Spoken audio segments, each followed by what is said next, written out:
I mean, what would you say is the biggest secret when it comes to, 10xing the leads that most groups are just haven't figured out yet?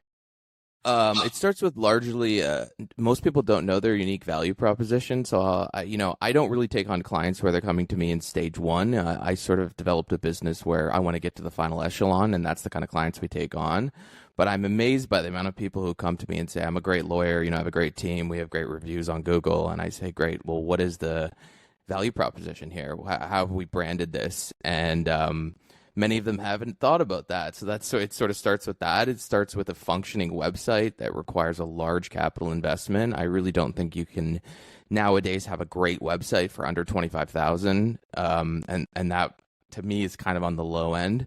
And then I sort of look for a client that's already sort of optimized the sites for conversions and various things there. But I'm not of the belief that you necessarily have to outspend your competitor. I think it all comes down to creativity. I mean, about 3 years ago, one of my clients had a competitor who was running a campaign where they had kind of used these buzzwords over and over, and but they weren't trademarked, and they were running a multi-million-dollar ad campaign, and they asked me to essentially neutralize it.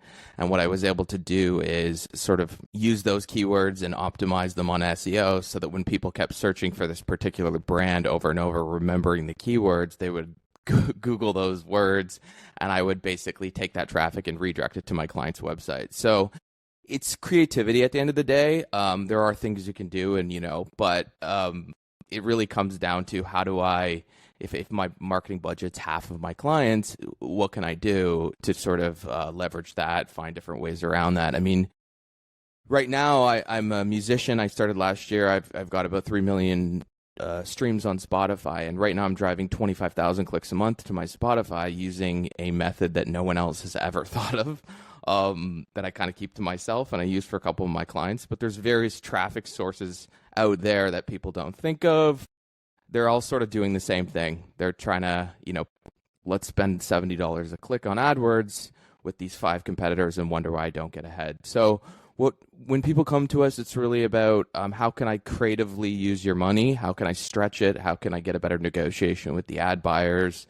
And I'm kind of building around that, but it really does require a creative mind at the end of the day.